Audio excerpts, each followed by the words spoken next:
Okay. Ready to get started here? Yes. We thought we'd let you see the progress on the Mesa Temple. So we have a new slide up Come on. real quick. There we go. Here, I'll do Let me this. minimize this guy. Okay. All right. Karen is going to take control. I have no control over this. You have no control. You don't control the horizontal or the vertical. There we go. So that's it. We're almost done. We're at the very last phases of the Mesa Temple restoration.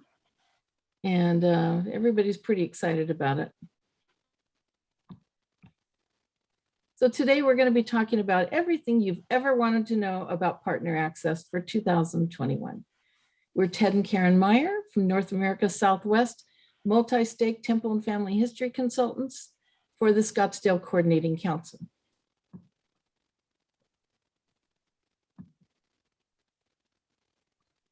Today, first learning about partner access, then a special presentation.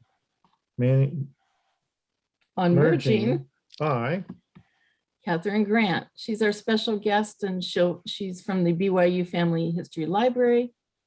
And we're going to read her bio a little later, but we just wanted to welcome her officially. So we have an overview of what we're going to be discussing today. overview of each partner, What investigators and members can and cannot do, how to get an investigator a free account, how you get a partner access, how you help investigators, neighbors with your own ancestry account, how to convert a new member's account into an LDS member account, how to export a convert's tree from your account in Ancestry via JEDCOM file, how to link an ancestry account to a family search, and mistakes and error codes and how to fix them. how partner access will help you save time and increase accuracy. And it really does. So as consultants, what are we able to accomplish? So can we have a temple and family history consultant assigned to these people? Yes, everybody. All Can. of them. Can they have a family search login? Certainly. How about a free family search account with as a LDS type account? Well, an investigator, no. Right. Are they able to be taught the consultant planner? Everyone except the investigator. Exactly. And are they signed up for partner access? No. No, they cannot, because they cannot view ordinances. So can they reserve names? No. Can they print names? No. Can they get a limited use recommend? No. Nope. But everybody else can. So who qualifies as a partner? A partner is some entity which has a unique specific type of database which would benefit the members of the Church of Jesus Christ of Latter-day Saints in their research. Only Family Search can qualify what that entails and enters into a contract with the partner purchasing a specific bundle of records. Partner access. Partner access is a gift from the Church of Jesus Christ of Latter-day Saints to its members. No other people can access the $900 and counting free access to other research companies unless they are a member of the church. Each family search partner will ask you to first begin with a free LDS account, or make sure you're logged in and then go to https://familysearch.org/partner access. If you have an account with the partner already, you can connect your paid account and they will stop billing you. But you must connect from the partner access webpage so they verify that you are indeed an LDS member. Each family search partner may or may not have a way of to reimburse a portion of what you paid. So if you just paid your annual fee for Ancestry or any other partner and then signed up for the free LDS account, Ancestry may or may not give you a partial rebate. Other partners will decide on their own. Best case scenario, start logging in family search and create that free LDS account with the partner through the webpage. So why do we need so many different types of free research software? Each has a specific purpose. Ancestry is just great. It's very user-friendly, easy to create a tree and then link it to Family Search. Find My Past is the most comprehensive Irish and UK records. Filet is complete French research. My Heritage is a more fun, family-oriented version of Family Search with more non-member family trees. And American Ancestry is the largest Catholic diocese records in existence. And GeniaNet, over 100,000 European graves, a lot like Find a Grave. Let's use partner access. Unfortunately, non-members do not qualify. However, you can still help them like this. You get a free Ancestry account and build their account there. You can link it to Family Search as you go. And when they become members and log in, their tree will easily populate. Ancestry offers billions of historical records and integration with Family Search and Family Tree. The website, go ahead. The website, available in English, Spanish, French, German, Italian, and Swedish. Ancestry has a unique DNA matching feature to see if your research matches your DNA lineage. Showing the number of centimorgans you share with another individual to whom you are related. It gives you that person's username. And you may choose to contact or not contact the person with whom you share DNA. The blue dots show a DNA link to those individuals which other people share with you. And this shows that your research is indeed on target. What's the difference between a CM or centimorgan and or a segment? Well, Centimorgan, abbreviated as CM, describes the length of piece of DNA. The length of the segment is reported in centimorgans. When you're looking at DNA comparisons, the shared centimorgan is the total length of the DNA you share with a person. The shared segments are how many blocks that are matching DNA is broken into. Unique DNA matching feature to see if your research matches your DNA. The blue dots represent what they call through lines. Right, and those are people who have a bloodline with me. This is my 4 generations. So ancestries. DNA through lines shows the amount of shared centimorgans establishing a bond. So then they actually show me which people have taken the test and share the centimorgans with me. And you can see my daughter has 3,454 and 29 segments. And then a cousin has 67 centimorgans and 2 segments. And another cousin has 68 centimorgans and 6 segments. Find My Past. This is specializing in United Kingdom and historical colonies with records going back to 1875. It's only in English. It is. Find My Past. So going on, unique vital records pertaining to UK, which is England, Scotland, Wales, and Northern Ireland. And they also have, outside of the UK, the Isle of Man and the Republic of Ireland. My Heritage. My Heritage provides family tree tools, unique matching technologies, and billions of historical records in 42 languages. Here I've taken my grandfather's black and white picture, I've colorized it, and I can actually animate it. That's a little spooky. A little bit. I never had the opportunity to meet him, but see, now I have a bond. My Heritage. They have a special source linking to Family Search. So if you click that little button, it will take all your data back over to Family Search and log it for you. American Ancestors. This is a special database referencing the Mayflower immigrants. They also focus on American family history from the 17th century of New England to the 21st century. They have immigration research, and again, the largest Catholic diocese database in existence. And referencing that special databases, they also have the Mayflower descendants records and Mayflower and the membership applications for, I think for, I can't read it up there, but it's the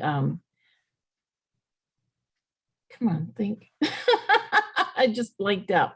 Anyways, membership applications for Daughters of American Revolution. Thank you. Yeah, okay.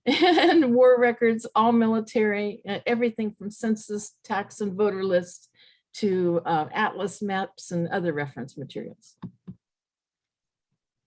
It's a filiere. This is our newest one. It has a prime research for researching French archives and tracing French ancestors. And you can search over 150 million index images and billions of records.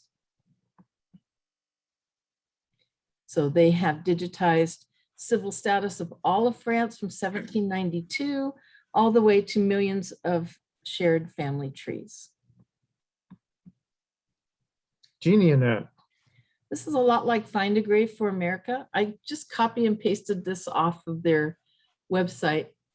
It's not quite right. It says 7 billion individuals, 4 million members, 1,250,000 family trees.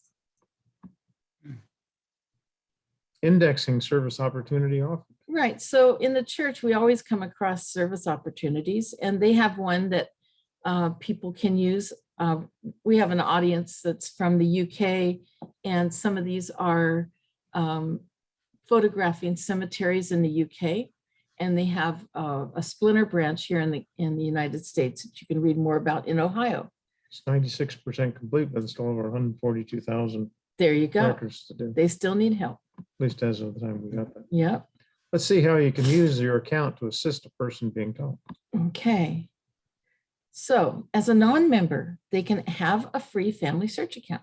So you sign him or her up for a free family search account. Then an ancestry on your tree in your account, you can create a tree with their family name and then click on the little family search tree from any profile and connect what you have found to family search. When they return to family search, it will either self-populate or be very easy to find. As an investigator, they will not be able to see any ordinances or work done. Your ancestry account will be the only way to link them to the names you found. What happens if the non-member decides not to get baptized at this time? Well, if they choose not to get baptized, still export their GEDCOM from your ancestry file and give it to them on a disk before you delete it from your tree files. You've linked and transferred the sources to the family search account, and that'll remain free for them. What happens if a non-member decides not to get baptized? You just did this again? No, Okay. it's different, keep going. little different aspect Keep here. on going. So our idea of missionary work is to give them a fan chart for their wall, regardless of their status. And we know that the spirits on the other side of the wall will reach out to them whenever they gaze at the chart, and this will strengthen the bond between them and their loved ones. I think it's the other side of the veil, not the wall. Other That's side okay. of the veil, and they will gravitate towards truth one day. Maybe on the other side of the wall, but not right. Okay, thanks, dear. How do they get to a free family search account? Go to familysearch.org and click register for the free account. You can export 4 generations from Ancestry and put them onto a memory stick. The investigator will be able to upload those to Family Search, and it will link up with your research. Log into Family Search and minimize the screen. Go to Partner Access webpage and click on Ancestry or the next one that you need to sign up for. Next, in your own free account app, Ancestry, click on the tree, And then click on Create and Manage Trees. right? You can only import your own tree from Family Search, but you can create a tree for an investigator in your account temporarily. From the investigator, as you work together on his or her tree, in settings, you can give them or her assignments when you are apart, sharing, enter their email and give them a title of editor. Right, so they'll be able to create a tree with many names twice as fast because Ancestry is just a little more user-friendly, and it's called an intuitive program which weighs the other data entered and presents it to you as an option or a hint, like wiggling leaf. Those are the other options. We like to present them with a binder of their names on their baptism day. There's nothing better for retention than to giving them 200 names, and that's like over a year's worth of visiting the temple Yeah, in regular time. in regular time. Exactly. Link the person and family search. So some people ask us to make sure we showed how to link a person to family search. So you go to the ancestry tree and pick a person from their tree. And then you click on the word profile or the blue highlighted name. Now you're in their profile. So look at the top and you'll see a little tiny family search tree and you click on it. So as a registered guest or non-member or trial account, they will not be able to see that little family search link. And remember, only members can link the data to family search. So you're doing a service to them, for them. So you'll be reminded. You need to log into family search. Now the tree will show you they are linked. Now you have options. This is an example of where you're attempting to do a link. Right. So on your side is on the right side is your tree From Ancestry. from Ancestry. And then at the top are different options that they've given you that they think match very carefully. And once you decide that those are indeed the same people, then you click add to family search. You select the radio button and then add. Right. But And be here's- sure to compare the information. So here's an example. So there's a lot of the same people, but you might want to think a little bit twice about it because we've got one spouse of Anna Karina Zorn, and then we don't see a spouse on this side. It's basically the same person, but you still want to get a little more. Oh, there she is. She's third down. They just have it listed in the wrong place. Okay, so once you've been linked successfully and you're back in Ancestry, you can do several things. You can request ordinances. Compare the person in family search, which allows you to compare all the reference documents and documentation and pass it between the applications. Then view the person in family search or add relatives in family search. Or you can disconnect. Now to a convert. So they've just been baptized. Now you're going to export their tree from your Ancestry account from the settings tab of your own tree to the desktop. It will be exported as a JEDCOM file, and we'll come back to this.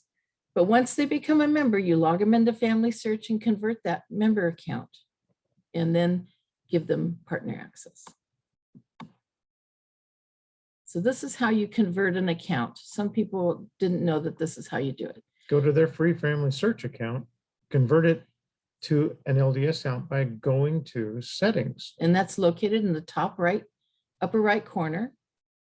member account profile.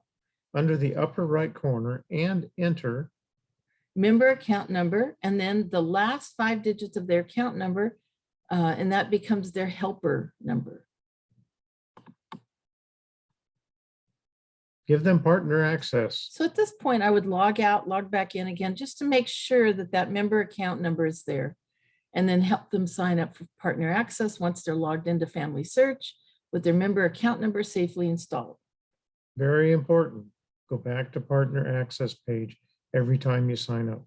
Right, you don't want to be billed, and they will bill you if you don't do it correctly. If they're asking for a credit card, you did You something did wrong. something wrong. For partner access webpage, first log into your family search with your login and password. Then then- go to This address, we gave it to you earlier, family search, and it looks just Nice. like this. partner access. Mhm. I think there's affiliate. This slide is missing affiliate, but that's okay. Ancestry will ask your patron to upload a JEDCOM. That is a file that you exported from Ancestry. It's the same file you two created and linked the sources to family search. How do I use it for my own research as a member? Will you enable partner access to enhance your own research abilities? And learning how to bridge from Family Search to Ancestry will increase the accuracy and reduce your research time. Mistakes and how to fix them. So use this number only in this situation. Scenario. Mhm. The missionary set up account for an investigator and had family search, and they had a family search free account with all their data. The consultants didn't ask the person if they already had a family search account and created a new one for the new convert and put in the member number and into the account, and with no idea. With no data. With no data. So if Oh my, what happened to all my data? right. So if you call global, they will merge the two. You cannot merge the two. Yeah, unmuck that duck. Okay. What if it gets errors when I'm setting up the Well, Ancestry? if you had an Ancestry account, even a long time ago, you do not have access to that account or that email any longer, whether free or paid account, you don't go to Partner Access website first, you're going to get an error that says an email address is already linked to this account. So there should be a code. There will be in the URL line. And so you want to look for the 8 numbers and the letters afterwards. So it'll say UCDMD equals, and then a bunch of numbers and letters. And that is what you need to give to that Ancestry operator, or she'll be clueless. And that's the exact number you call for that situation. I clicked on a file to review and they wanted me to pay to see it. I thought it was free. I know. So this doesn't happen very often. Family Search paid for a huge bundle of records, and those are included in your membership. Records that came after the negotiation will probably be in the next contract. What do? I want that record right now. Well, you can choose to pay for the individual record, or you can copy the hyperlink to the point and support in any support data, and then paste it into an email and send it to yourself. In your email, create a folder that says future research keys. And then you can, every once in a while, go back and try to access that file, and you just may have good luck. So try looking up the information also in MyHeritage. Remember, they have more non-member family trees than Ancestry does, or Family Search. So, And a lot of uploaded information. and all the source information will be transferred for you. If you find something in Ancestry or Find My Past, right-click and save the image. Send it to yourself with the source of information in an email and upload it to your Family Search account. Unfortunately, pictures are not transferable. Right, they're not transferable. You can actually upload those even as a memory if you need to. If you did it correctly, you will see something like this in the Ancestry account. Right, so it should say subscriptions, Church of Jesus Christ Ancestry membership. Upgrade options? No, I don't need it, because you have access to billions of records worldwide. Now, if you did it wrong, then it'll say registered guest. It will list many options via credit card payment. And if wrong, you need to go back to Partner Access webpage and try it again, or call that number 1-800-401-3193 and tell them this sentence: I'm listed as a registered guest and I need the free LDS account. They'll know what to do. Now you're ready to import an already established tree from Family Search into Ancestry. So make sure you're logged into Family Search and it's minimized. Now go to Ancestry. To import the 4 generations, go to Trees, select Import Tree from Family Search, name it, and click Save. So let's say you had already created it with a convert to your desktop from your account. So use the directions for upload a GEDCOM, click Add the file, upload, and find the GEDCOM file on your system and process and name your tree. And name it a different name. Can we move that down? I don't know if we can. No, I can't. So is it public or private? This is up to you. So you can code it as either, regardless of your choice. Living persons will be hidden from the public, and no ordinances will be shown publicly on Ancestry, just like Family Search. What happened? I am. Okay, there we go. And learning the bridge technique. This is what we call it, because literally you build a bridge. This will shorten your research time and increase your productivity and the percentage of success. Right. Notice in the slide Yes. number 40, partner accounts are logged in and And minimized. This will be a real time saver. Right. So let's go back to one thing. What is private? In a worldwide tree, family search is not exactly private. You may have experienced someone changing the data in your tree. I see heads nodding up and down. This is bound to happen because as we open up our tree, we create missionary opportunities.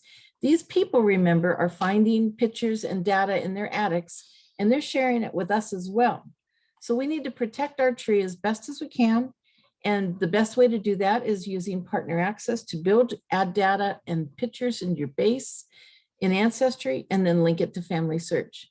No one can touch your tree in Ancestry. The data will be moved, and you will have to save your pictures and upload them separately to family search. And if someone changes your data, be kind and document exactly why your candidate for that position is more relevant to the tree. It's very important that you show your sources and educate others who are not as fortunate to have the data that you do. How can I protect my tree in family search though? Good question. So upload your family tree to family search genealogies. I don't know if very many people know about this. You contribute your research by making your family tree available to other researchers. Your submissions remain in your control, preserved indefinitely to review or remove as you see fit. Click that little button to submit it. And this is where you find it on this drop down of the search. Genealogy. Huh? So you can protect a version of your tree by uploading a copy here. Partner access. So how do we use it? Consider using the same login and password for ease that you use with family search. It causes a lot less stress in the family history centers if you can remember your password. Returning to this page, sign up again ensures that you won't be charged later. And if you're going to use different passwords and logins and stuff like that, record them somewhere that you can get to them. Little notebook. So this is what we call minimizing in the background. You open up the tabs and you sign in, but make sure you're signed in to family search before you start opening tabs and signing in. And you're logged in so you can bridge from any family search profile to the information directly. And this is, again, so much less time researching and more time for you and your family. So this is how you do it. Step 1, you open a profile. Step 2, click on a partner. Here's the list of partners there: family search, Ancestry, Find My Past, My Heritage, and others. And you've seen them all over at the right side. And then you go directly, step 3 is go directly to your Ancestry. Now you'll notice in that little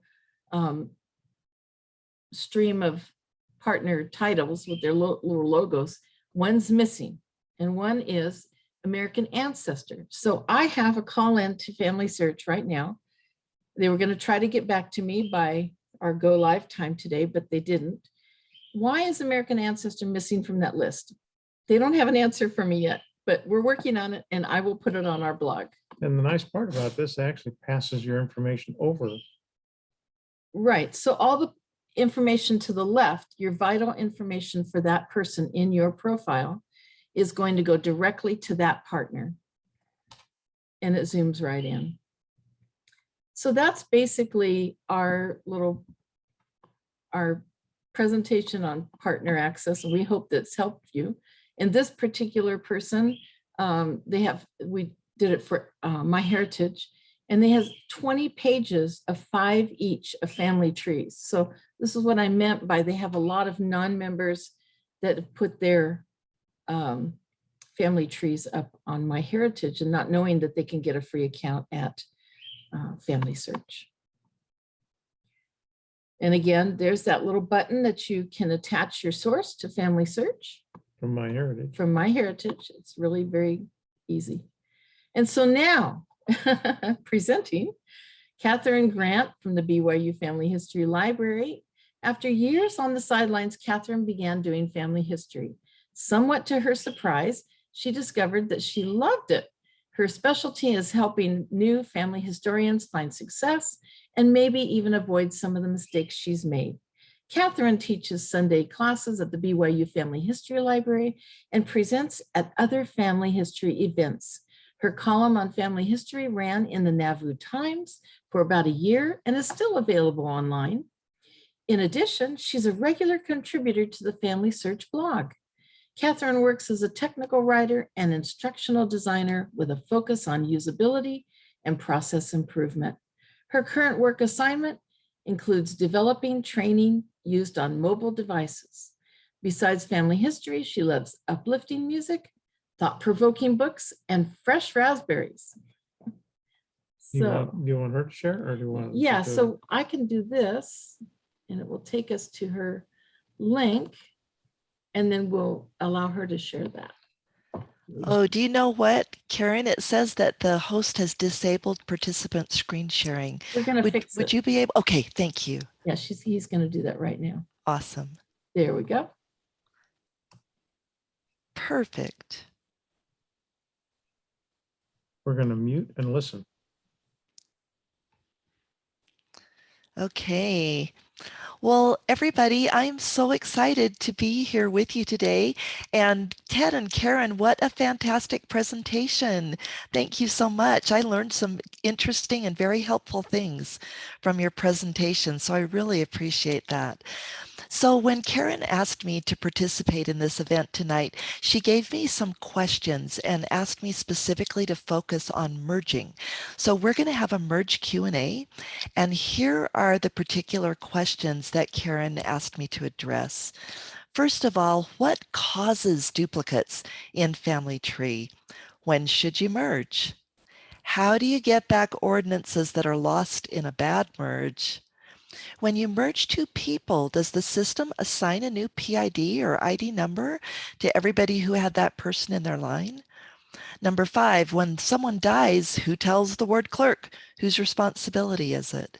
And then finally, when someone dies, what if family members have created a boatload of duplicates? So we're going to walk through each one of these questions. And then afterwards, I noticed that Karen and Ted said if we had time, we'll open it up to more questions too. So I won't be looking in the chat or the Q&A for questions right now. If that's okay, we'll just go through these and then take questions at the end. So, okay, first of all, what causes duplicates in family tree?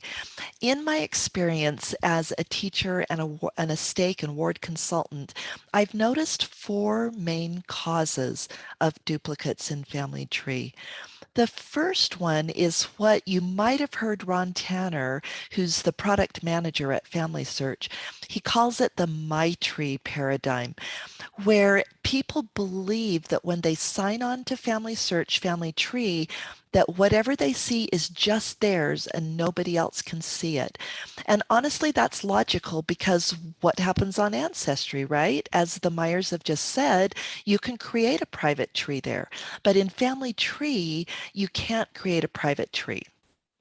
So most people, or many people don't realize that family tree is a shared tree, and they think that they're adding their copy of a person. And I've spoken with people who have done that. In fact, one lady even created multiple trees in family tree, thinking that they were just private to her, and she kind of like she had one version of a family over here and a slightly different version of the same family over here.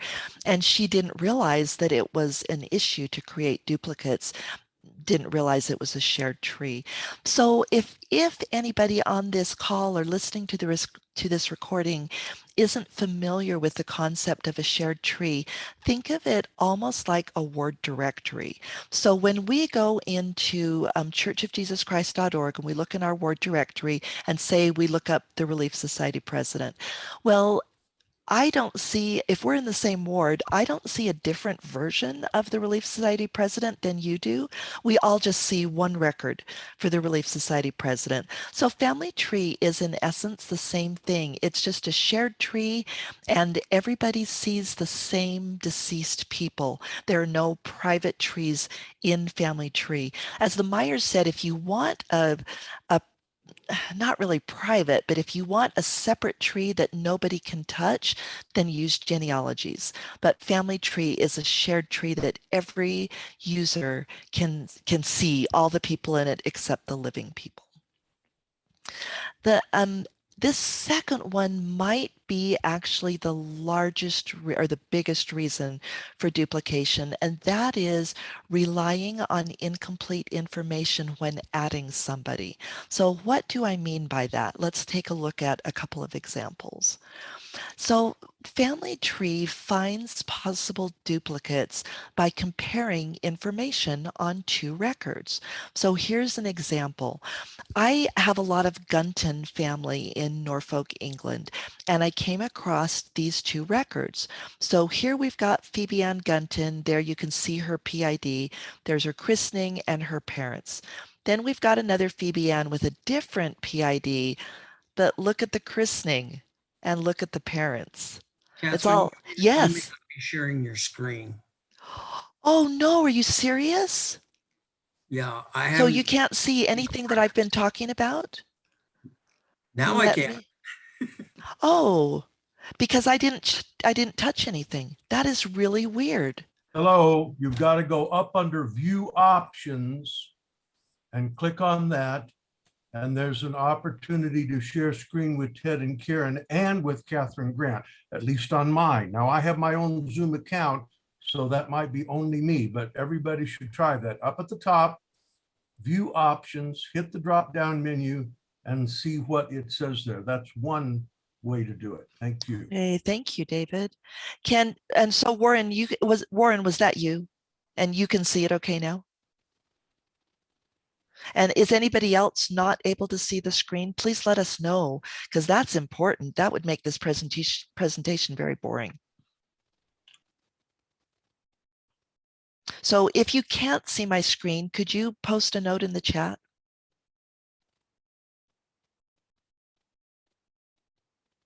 Okay, I'm guessing since nobody has put something in the screen that we're good to go here. But if not, please let me know and we will definitely get that fixed.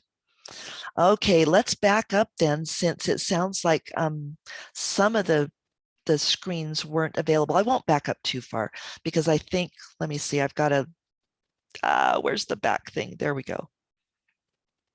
Okay, so here's the example of Phoebe and Gunton. And you notice I've transcribed this information from Family Tree. And you notice that the first Phoebe Ann Gunton has this PID, but all the information is the same as the information for the second Phoebe Ann Gunton. So if Family Tree's algorithms, if their computer program were to look at these two records, they would say, wow, these two people have everything in common, so we're going to flag them as a possible duplicate. So that's kind of the rule. If there's lots of information in common, then two records will be flagged as a possible duplicate. But let's look at another example of a woman that these two people actually, are the same, but Family Tree would not flag these two women as possible duplicates. So the first one is Millicent Spray. She was christened here this date, this time. These are her parents, Samuel and Elizabeth. And this PID has no spouse and no child attached to it. Then there's another Millicent with no last name with this PID, no christening, no birth, actually no vital information whatsoever, but she does have a spouse and she does have a child. Well, I know from doing research that these two women are the same people because I know that Samuel Spray and Elizabeth's daughter was the one who married John Bescaby. But look what Family Search sees when they look at these two records. There's only one piece of information in common, and that's the name Millicent. And that is not enough for Family Search to say to me that this is a duplicate record. So that is the flip side of the rule, is that little information in common means that two records will not be flagged as a possible duplicate, even if they are. So can you see that entering the best and most complete information that you can will make it the most likely that duplicates will be found? And you might be, let me back up for a second there. You might be aware of, I've heard of some projects where people are adding records just based on one census record. And that is generally not a good idea because, for one thing, census records have a lot of errors in them, as probably many of you have experienced. But then also, you never want to add a record, or excuse me, you never want to add a person in family tree if you can help it based on just one source. You always want to have at least a couple of sources to validate who that person is, who their relatives are, and so forth. If you do that, you're going to be a lot less likely to enter duplicates in family tree. Okay, another thing that causes duplicates in family tree is that users assume that family tree will find all possible duplicates. So in other words, if they try to add somebody and family search doesn't warn about a possible duplicate, that there must not be one. But that actually isn't the case. As we just saw, there could be two records in family tree, and if the information is different enough, family tree will not recognize them as duplicates, even if they truly are the same person. So the way to avoid that as a user is to get to know the family and also do a manual search. So in other words, use the find function and search with different parameters, search with maybe the birth year in a complete birth year and birthplace and so forth, and search without family members, and then try searching with family members. And one thing I've found that has really helped me is listening to the spirit. So there have been times when I haven't found a duplicate and the spirit has just kind of said, no, you need to search some more. And so I'll pray for help and I'll go back and I'll search and change my search a little bit, and then I will find the duplicate. Or maybe I go back and do a little more research, find that family in an extra census or something, and that gives me the information to search and find in family tree. So the spirit is really a great resource in avoiding duplicates in family tree. And then finally, bad merges are another reason that duplicates get added to family tree. And some of you, I think, were on one of my recent webinars when I talked about the big mess with Samuel Hibbert's family, where there were like 5 Samuel Hibberts that were different. They were different human beings, but they each married a woman named Elizabeth. So like one was Elizabeth Meller, one was Elizabeth Nelson, et cetera, et cetera. So they were definitely all different people, but they all got merged together. And then after those 5 men got merged together, a bunch of the kids got merged and blah, blah, blah. So here's an example of how bad merges can lead to people adding duplicates. Suppose there are in family tree, there are these 2 records. There's Jane Pringle. She's born in 1870 in Cramlington, Northumberland. Her parents are John and Eleanor.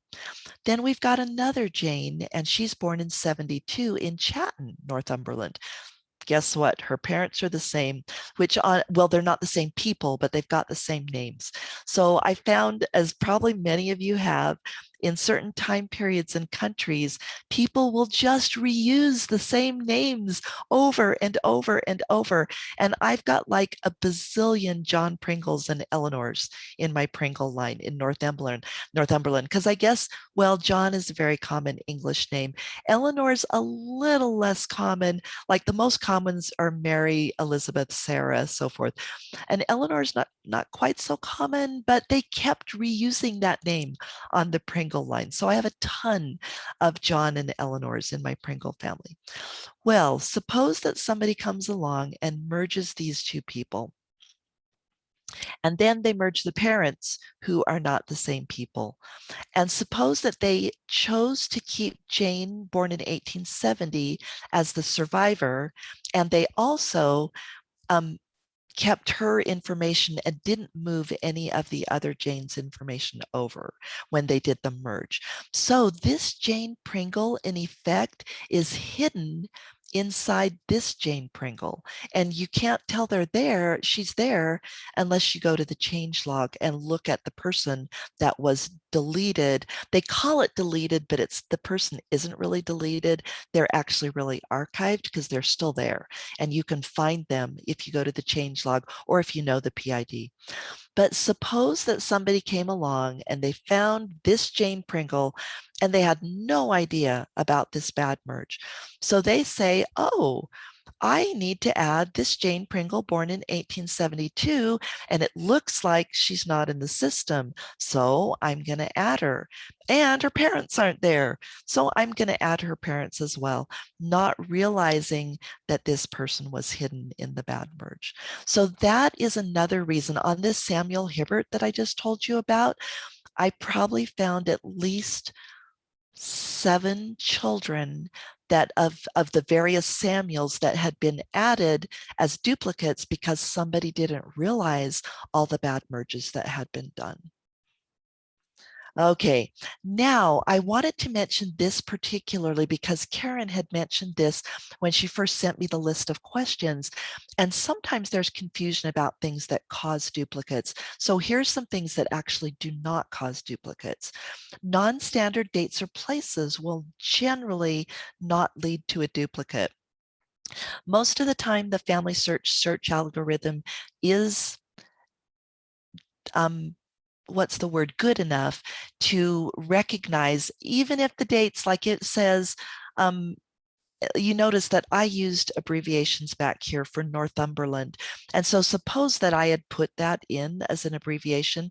That's not a family search standard, but most likely family search would interpret that correctly. So while we do want to use standard dates and places, they are usually not enough of a problem to cause someone to enter a duplicate. Misplaced commas, I've never seen that lead to a duplicate. And you'll see that on older records. So yes, we want to clean the commas up, but they generally will not lead to a duplicate. And also invalid characters like parentheses and so forth.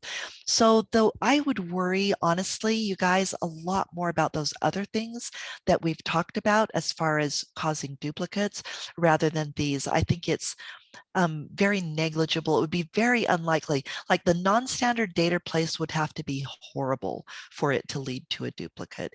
It's much more likely that incomplete information will lead to somebody putting in a duplicate.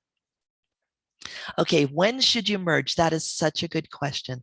The easy answer is when 2 records represent the same person, but be sure they really do represent the same person.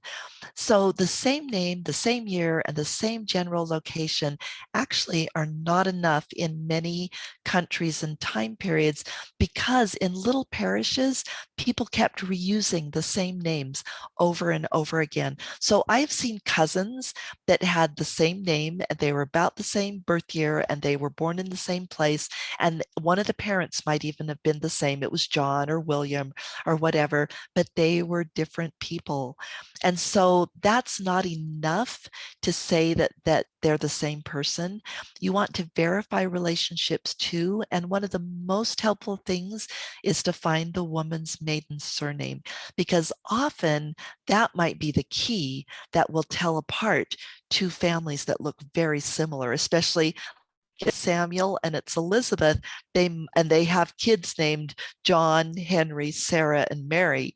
It might be very hard to tell them apart unless you can prove that one of the Elizabeths is Elizabeth Nelson and the other Elizabeth is Elizabeth Meller or Elizabeth Kay or somebody else. And also, one thing that I found has been so helpful to me is to check the change log before you merge and determine who the person was intended to be before anything got changed. So you might be aware that in the change log, the information goes from newest to oldest.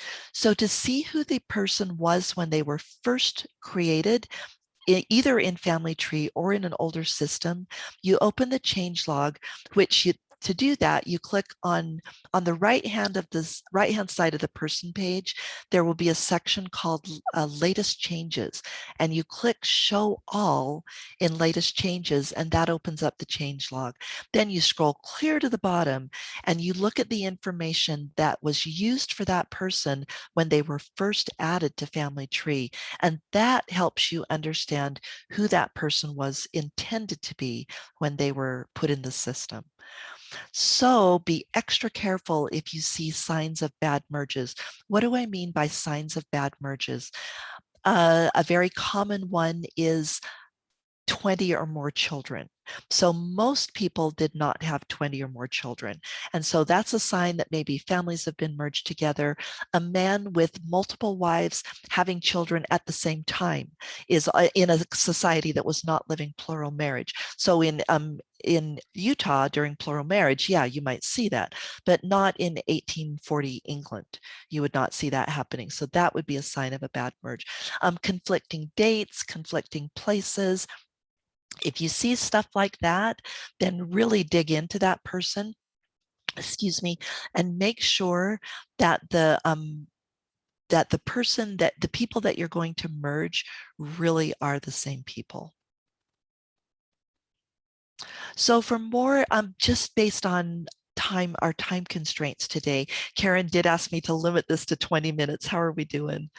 So, okay, we've got about 8 minutes left. And fortunately, some of the other questions are actually a lot shorter than the ones that we've been through.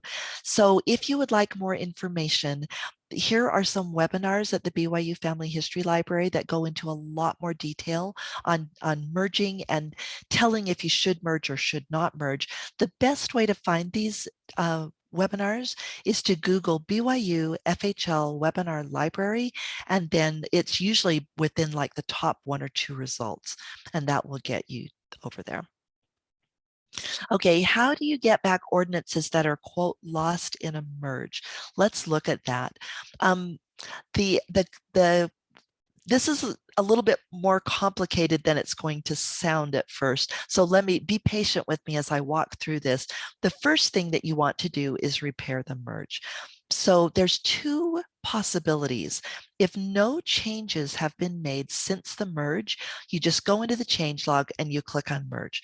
If you do that, everything goes back exactly the way as it was before the merge, including ordinances. And I did verify that with Family Search just recently, and they assured me that if you unmerge, all the ordinances go back the way that they were before the merge. If you notice that that did not happen, give it a few minutes and refresh the screen, because I've had friends email me and say, ordinances were lost. Oh my gosh. And they were very worried about it, because who wants to lose ordinances, right? But if they waited a few minutes, maybe even up to 20 minutes, and then they refreshed, then they noticed that everything did go back to normal. But if you wait, I would say if you wait, honestly, I'd really give it 24 hours. But if you come back after 24 hours and the ordinances are still messed up, then I would contact support. Now, if changes have been made since the merge, then you can't click unmerge, because that button will disappear. The reason for that is if you merge 2 people and then changes are made, Family Search doesn't know what to do with the changes when you try to unmerge. So they actually make it impossible to click unmerge. What you have to do is open the person that was deleted. So you find them in the change log, you click on them, you see the little link to restore the person, and you click that and it brings them back. I also checked with Family Search, and they said when you do that, the ordinances are all supposed to go back exactly the way they were. So if they don't, the same thing that I said earlier applies to this. Give it a little time, refresh the screen, and if they don't come back the way that you know they were supposed to be, contact support. So again, just to emphasize, when you repair a merge, the ordinances go back to the way they were before the merge. At least that's what's supposed to happen. Okay, for step by step, I realized that I kind of flew through that in the interest of time, but for step by step instructions for repairing incorrect merges, go to the BYU Family History Library webinar called Mysteries of the Changelog Revealed, because one of the things that I go through in that webinar is how to fix a bad merge from the changelog. So again, the way that you, oh, sorry, I forgot I had that there. The way that you go to that is just Google, the easiest way is Google BYU FHL webinar library. And one thing I did want to make very clear, this is just the technical aspect of it. This is when you've definitely determined that you have to unmerge the people. It doesn't go into all the important aspects of how you analyze and how you do the research and so forth. So I just wanted to make that very clear. It's just the step by step once you know that you've got to unmerge those people.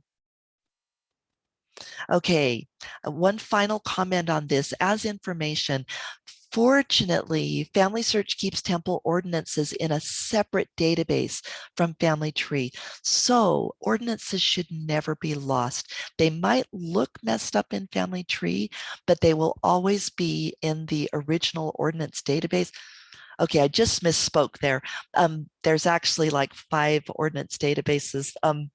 Not to get into too much detail there, but just to speak simply, know that ordinances are stored in a separate place from Family Tree, and messing up Family Tree does not touch the ordinance database. So support should always be able to go back to that separate ordinance database and find the information and then help you make sure that Family Tree displays the correct ordinances.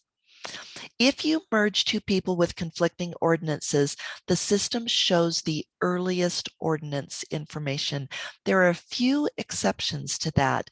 One is, in the olden days, sometimes, for instance, an initiatory would not have a date, it would just have the word completed.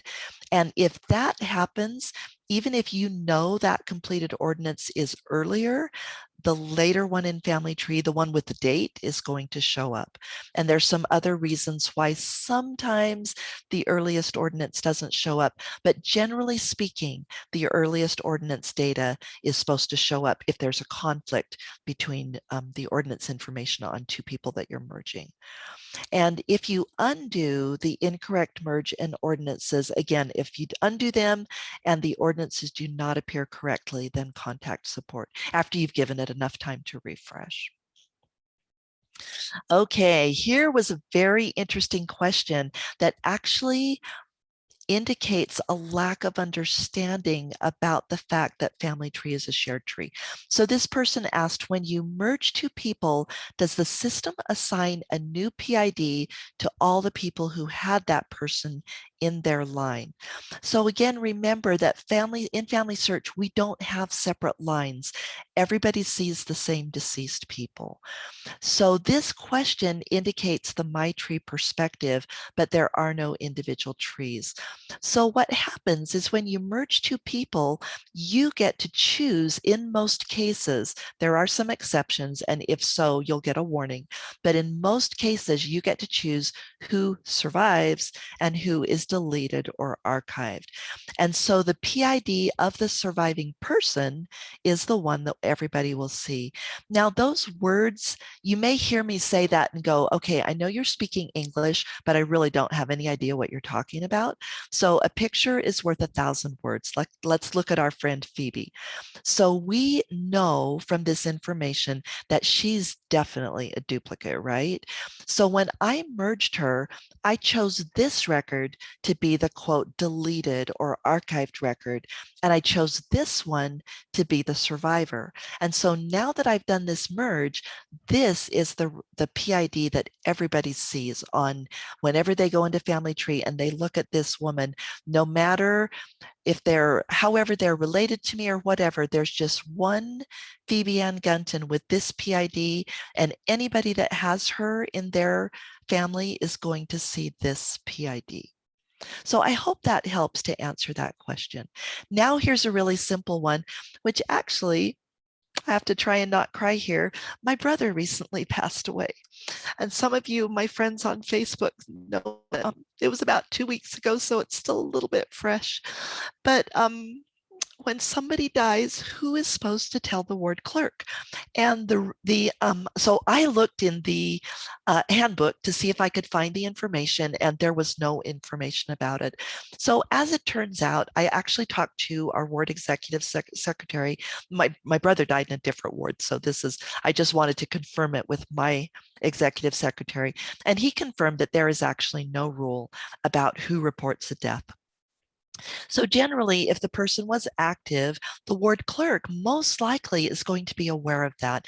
So he will work with the appropriate people to get the information. So when my brother passed away, the ward clerk worked with his wife, and she, of course, had helped fill out the death certificate. So she had the information and was able to supply that to the ward clerk. And then he adds it to the membership record. And then if there aren't family members in the ward or the person wasn't active, and I've had friends that this has happened to, where they're like, their family member was in a totally different ward and just kind of slipped off the radar. The ward leadership did not know that that person had passed away. So that other family member is welcome to contact the leadership in their deceased family member's ward and provide the information. And then the ward clerk again would mark that person deceased and so forth. Just for your information. Oh, wait. I thought I had another slide here. So either I accidentally hit it or did something wrong, but shoot. Okay, give me just a second here, because I thought there was something else that I had needed to say about this. Oh, yes. So I apparently messed up my slide deck because I accidentally deleted a slide or something. What I wanted to comment on is how a person gets visible, how a member gets visible in Family Tree when they pass away. So what will happen is and I verified this with Family Search. I did not know this myself. I actually had to contact them and ask how this worked. So they told me that when the ward clerk marks a person deceased, then that information is communicated to Family Search. And then they have to do something on their end that makes the person visible in Family Tree. And that's the official church record, right? The one that has their ordinances attached to it. So once Family Search does their magic on it and makes that person visible, then they show up in Family Tree and you can see them and see their ordinances.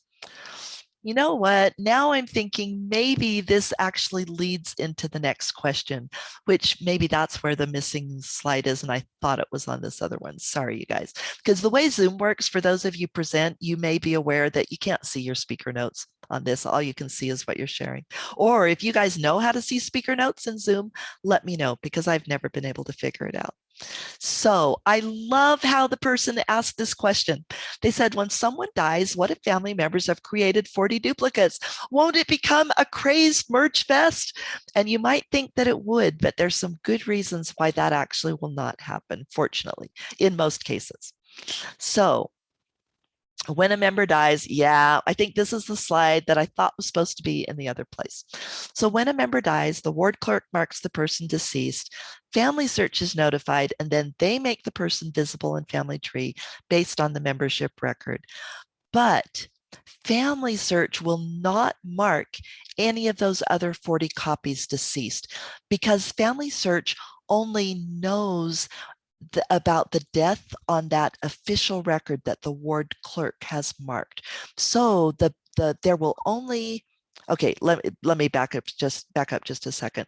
So they will not really be aware, like they don't have the algorithms to go out and search and say, oh, we've just marked somebody deceased, like we've just marked Jerry Grant deceased, and he was in such and such ward in Arizona. And so now we're going to search and we're just going to see if there's any duplicates out there that are still marked living and we should mark them deceased. You can imagine why that would not be feasible for Family Search to do that. It would be highly error prone. And everybody should be responsible for their own tree. Family Search shouldn't be trying to find all these other potential living copies of a person that is just marked deceased. Does that make sense, you guys? And I did want to make this little note here that there will only be 40 copies if 40 people each have created one. In most cases, you're probably looking at far fewer than that. When I searched for possible duplicates for my brother, I only found one. And my siblings and I, we coordinate with each other. And as far as I know, none of us have created duplicate copies of my brother. So, but maybe you have a family that's very into family history and the 40 cousins really have created those 40 duplicates. So what if that has happened? Well, in that case, people who have created duplicates have two options. If nobody has made changes to their copy, which is extremely likely because it would have been marked living, right? And so they would be the only person who could see it. So if nobody else has changed it, then they can just simply delete that. And even if they have made changes to the person, so they create the living person and they make changes later on, I just tested this myself to make sure I was telling you the truth, that if they're the only person who has made changes to that record, they can just delete that person and they can replace it with the official person that was created from the membership record.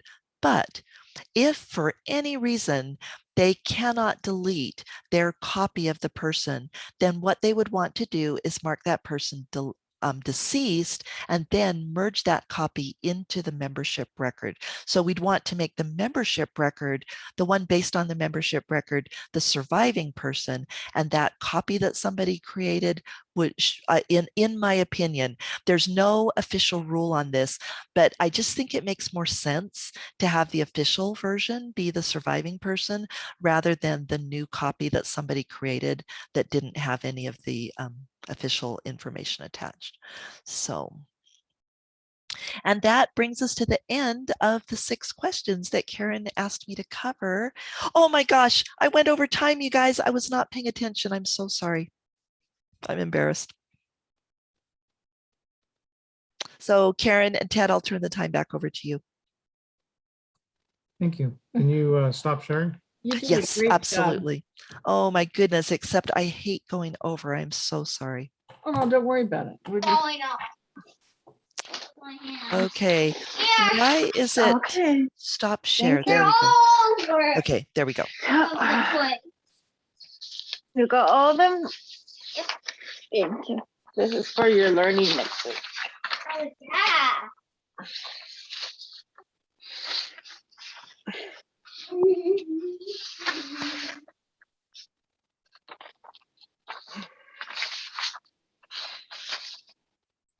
Is somebody going to tell Christine that she's on mute? Oh, there we go. That fixed it.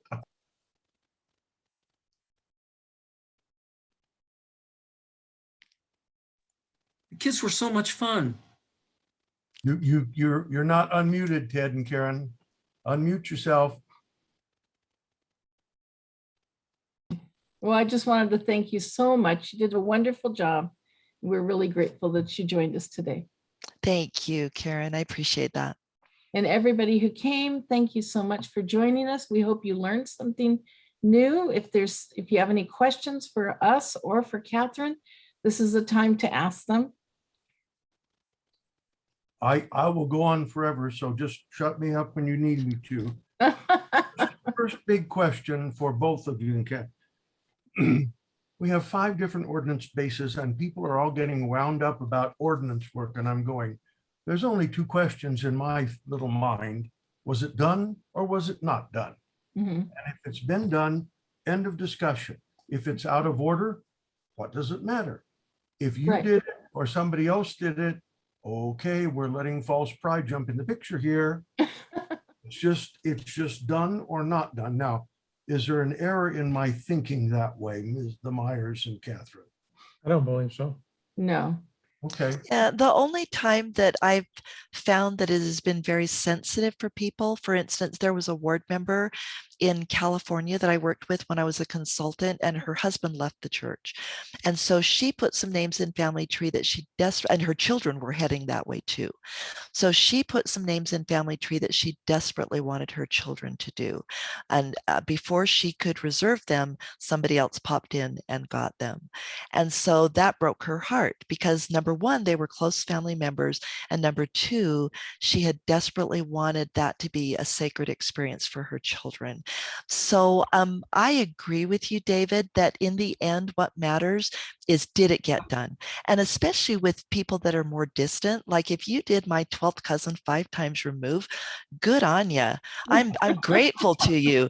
But if you do my mom, and you're her like 14th cousin 500 times removed and she's my mother, then maybe I am a little bit more sensitive about that. So that would be my only thing. If it's a very close family member, I would be very respectful. I'd probably try and contact the person and just, say, hey, I noticed this is your mom, but you haven't done the work yet. Would you like some help or whatever? So that's my thought on that. Well, that goes back to the 110-year rule. True. Goes back to when I'm working on 5th and 6th and 7th generations and working very carefully my way down on the fan chart. Yeah. I'm the convert. I'm the only member within limits, but I've had a number of people simply contact me and in a couple cases ask me to remove personal information about manner of death and other things like that I had found and posted in the memories and that kind of thing, newspaper clippings. That we're beyond 110 years, David? Oh, yeah, newspaper. Oh, wow. Well, And now, so they objected to that, even though they were out of the privacy period. they were non-members. Remember, Oh, Ron Yeah. Tanner says that majority of people on Family Search are non-members, so they don't understand the doctrine and that kind of thing. And I can understand that, but the other point is that, gosh, if you see something like that, send a message and pay attention to your messages, folks. Likewise, the contact information, and that will just send me on another rant about the people that think it's all secret. We don't want anybody to talk to us. Folks, I've had my phone number out there in the public for 30 years. Call me anytime. Try to sell me a fake insurance policy. Been through that. So, I just say people get so wound up, and it took me many years to emotionally accept the shared tree concept. But that's the doctrine, and that's the way exaltation comes for each individual person. So I've got that down now. It only took me a few decades. Well, David, if anybody calls you with a resurrection policy, you already have one. Oh, no, we got to be careful because now we're talking about United States politics, and they do that. So just one quick other thing, and then I'll hush for other people. Does anybody know what's happened to Brother Ron Tanner with his wife so ill? We haven't had any family history live, Ron, for a long time. Oh, I didn't know. I don't know. His wife, yeah. Has Jeff, she had a relapse? Because last I heard she was doing really well, but that's been like, gosh, I would have to say at the end of last year, I heard that she was doing better, and I don't think I've heard anything since then. He's had 1 or 2 in April and May, and he presented at Roots Tech, but nothing since then. And We'll ask our manager at Family Search. could you adjust? He's And still folks, replying to emails. Okay. So, Oh. at Ron at familysearch.org, he's still replying to emails. I've gone back and forth with him on a couple issues out there in the reporting system, ordinance reporting that they have. And he's answering. So if Well, that's maybe you can put something out there and ask him, says, Ron, how's your wife? well, there may be no need. We have such a plethora of resources, webinars, family history thing. I have stopped sending them out on our state consultants email because I'm confusing people, and I just resource them and train and give it to them at our monthly training sessions, and they can look up what they want. By the way, Warren, you're not the same Warren that's the Facebook Temple and Family History. Yes, I am. You are. Yeah, yes. Well, then you lied about your age and your picture. Okay, that picture was taken when my youngest son was married down in the Houston Temple. You shouldn't have tried to justify it. But Hey, it's the best picture I've got, so I'm, I'm going with it. I second that motion. but you're lying Mine's now. I've got Yeah. one more for Katherine. So my mom's 97 and 4 of my daughters have her in their tree. They all have different PIDs than I do for her. right. So we're gonna have to merge all those. Yeah, or if all of you can check and see if you're able to delete them. You've checked that already. Yeah, they don't want to delete them because they put memories in there. Okay, good reason not to delete them. So in that case, I just coordinate you guys and stay in touch with each other. And at the time that your mother passes, then you can email each other and say, hey, I'm going to mark mom deceased and, my copy of her. And what I would do first of all is search and find the official copy. And then you could email it to each other. That's what we did with my brother. Okay, So thanks. I searched after the ward clerk marked him deceased, then, okay, it's KW, whatever. And now we know what it is. I put that one in my tree and my siblings we're going to do that too. So I think that's, as long as you coordinate with each other, it should be okay. Okay. Oh, eventually, it's going to show up as a duplicate. If the system puts the death date in there, and Oh, you in there with the date, it's going to yeah. show. That's what It absolutely will. So here's the deal, and I may not have explained it very clearly. I apologize. So I assume, Karen, right now, your copy of your mom is marked living, right? Mhm. And your sister's copies are all marked living. Now, somebody is somewhere there's an official copy. So when the ward clerk, but I'm guessing it's probably not connected to you or any of your sisters. I'm just guessing. I don't know that for sure. But at any rate, the ward clerk is going to mark your sweet mom deceased, and then she's going to show up in family tree. So I had to give it till Sunday. My brother died on a Monday. Funeral was on Saturday. He still wasn't showing up because I wanted to be sure I had the right guy, right, in my family. So on Sunday night, I checked and his official record was showing up. And so that's what I would do for you guys is you'll search after the ward clerk marks it deceased, and you'll know that it's the official one, Karen, because it will have the ordinances attached. Like yours and all your sisters will not have ordinances attached. Oh, Then, non-member.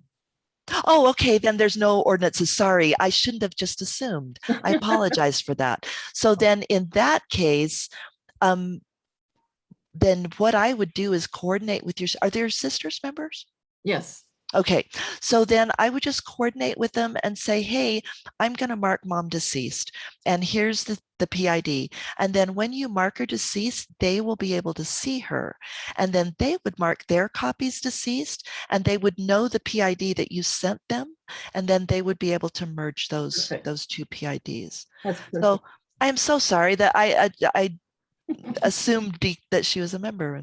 Well, it'd be nice. It won't be long, right? After There you go. she's dies and you do her temple work. That's it. One of the things I found was, if you have a really super efficient ward clerk, and we had one who was within the hour the person passed away, Oh my he had goodness. marked deceased. Wow. But he when it came back and showed deceased, it was her personal one that she had, when we set her up in family search and everything else, her PID became the master PID for everybody else. And if I can mention, the PID is just a working number. I don't think it's going to survive into the millennium with us. Let's not be too wound about the PID here. Yeah, and with the way you end up sometimes having to create, and then all of a sudden you find out, oh, gee, over here you have here's the rest of the family, but I created it over here. That shell. You now have to merge all that up to the original people, and you got to be careful when you do it, as Katherine, as you say. So you want to make sure you preserve as much information as possible, so you understand which way to merge. Okay, it's important to do. Yeah. And Because otherwise it can get to be a real mess, especially with the ordinances. Oh, yeah. You know, I Yeah. bet that anybody, when you get to the other side of the veil, St. Peter or whoever's over there is not going to say, well, you can't come in because your PID's wrong. The last time I checked, Heavenly Father knew us all by name. That is so true. Although, if we've got a minute, if I could just make a comment on David's excellent observation, and that is that the PIDs do communicate information. And so Ron Tanner has been very clear about they don't mean something in the sense that you can't look at, let's see, if you look at LX, whatever, it starts with an L, oh, that is absolutely a christening record, or an M is absolutely a Oh. marriage. That's not true. So PIDs were not added to people, like they weren't assigned to people based on any event like a marriage or a christening. But that being said, oftentimes in the old system, christenings were fed into the system in large batches. So a big bunch of christenings would have PIDs that all start with 9s or would start with all M's or whatever. Mhm. I noticed that they started using G's in October of 2018. So while the PID doesn't, quote, mean any certain event, it can still give you an idea of when the record was added and also how trustworthy it is. For Yeah. instance, if you know it's from an extracted christening, and I know that that christening is a lot more reliable than that one that came from what's an exact from the old PRF, from old pedigree resource file, where it has like no sources and like somebody entered an aunt that had a place that didn't exist. It was called Catrus. And what was that, David? You got to stop feeding the LDS rumor mill, Sister Graham. Meaning The PID and has secret meetings and all Utah and everything else. You know, I get frustrated with people. I'm going, your focus has got to be on ordinances and covenants and accuracy. The rest of it is just a system that's been created to make that the most accurate and wonderful and family oriented as possible. So right. And I hope I didn't misspeak, David, because all I'm trying to say is that a PID can communicate information to a user. And I found it incredibly helpful in my research to understand what those PIDs can communicate. So, but I agree with you. The ordinances are the most important. The experts here, Even if they appear out of order. What is that, Warren? Even if they appear out of order, they're still good. Yes, exactly. That is so true. do we have anything else on legacy accounts? We're talking about people passing, you know, Facebook and a lot of other programs have legacy accounts. And we've heard about that for years because we don't want stuff disappearing into this great maw of the computer in the sky. And Ron Tanner's talked about that, but I haven't heard anything about it in months. That's a good question for me to field. I'll find out. Would you? Mhm. Yeah, and the other thing that's supposed to be coming is the ordinance groups that you're supposed to be able to have some, you know, he's been hinting at it for 2 years. Longer even. And you know, and it's like, okay, we really kind of, you know, you've put everything else into place now. When are we going to have those family groups, ward groups, state groups? Okay, so that way we can really start to move forward on, you know, getting people so that when they use OR, they're getting stuff right out of their family queues.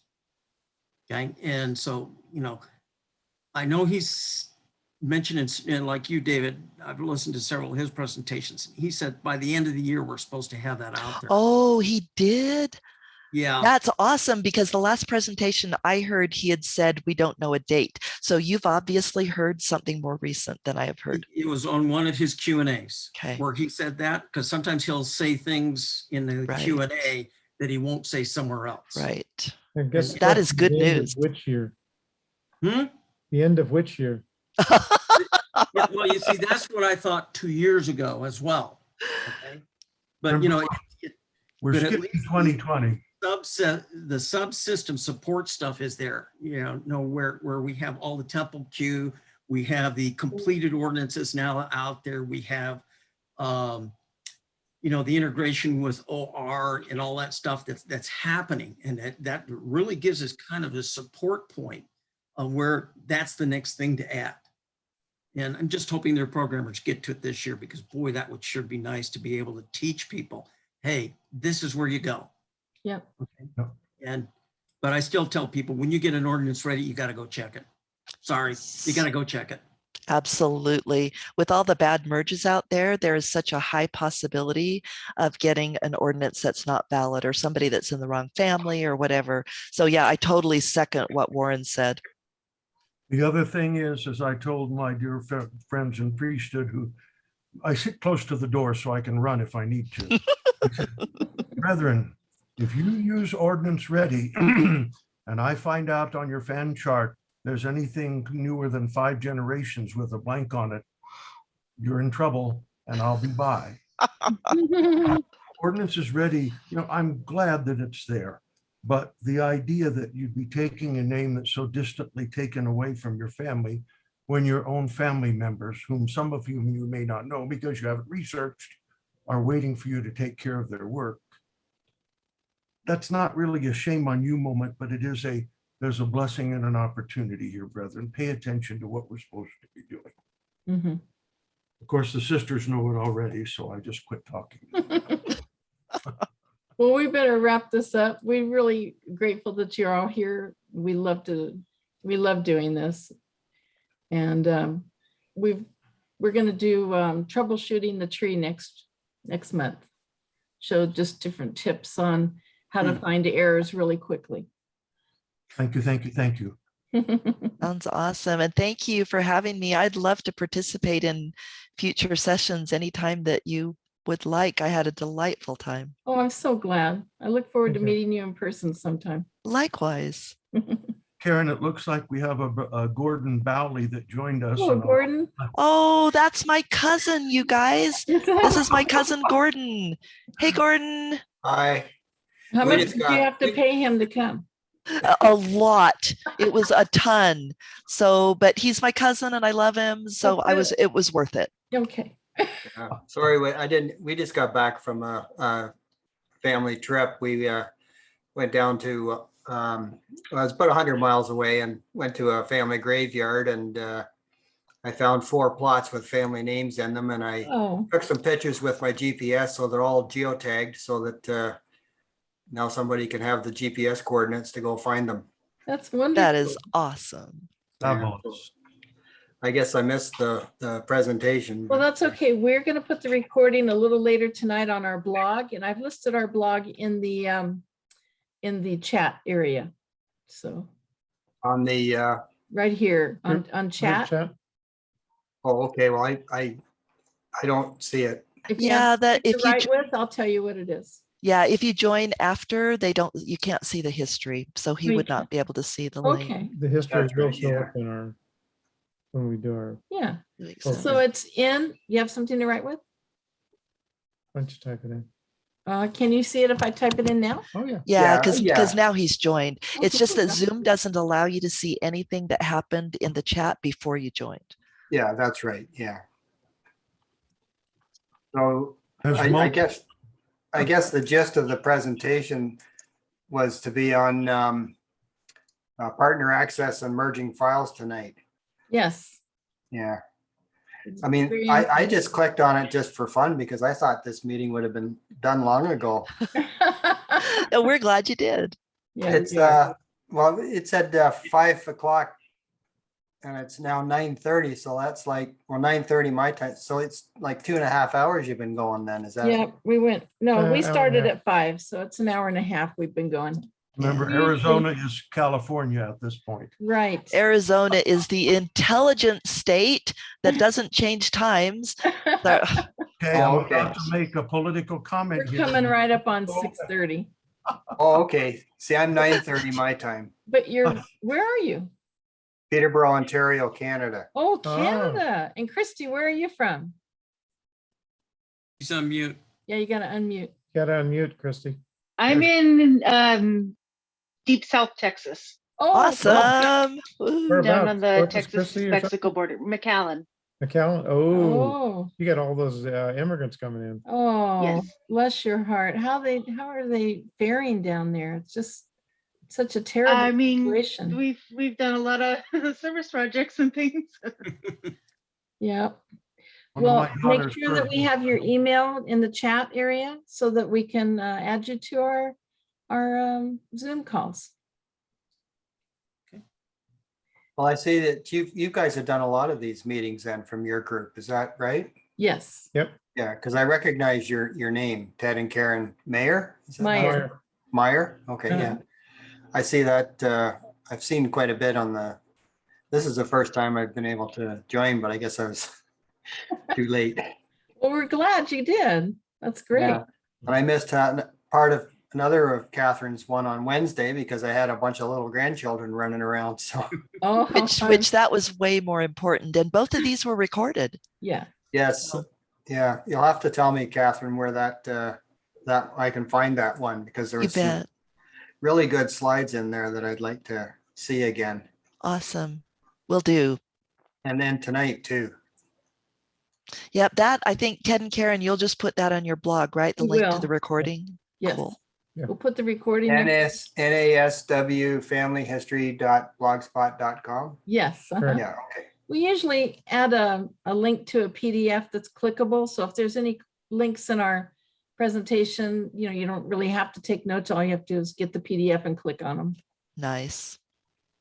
So, well, thank you again. I guess can we ask someone to give the closing prayer? Who would like to do that? I volunteer, Gordon. Gordon, great initiation. Sure. Oh, thanks. Our Father in heaven, we're grateful for the blessings we have with our family history research. We're grateful for the challenges and for the good times that we have together. And we're grateful for Sister Grant to be here tonight to share her expertise with us.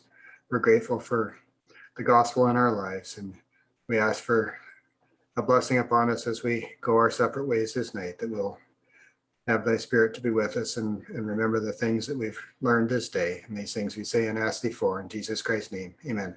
Amen. Amen. Thank you. Thanks Bye, again, everybody. everybody. Thanks, you guys. Gordon, you're a good sport. Yes, See- you are. See you guys. Thanks again. All right. Can you hang on a bit, Catherine? or- Oh, yes.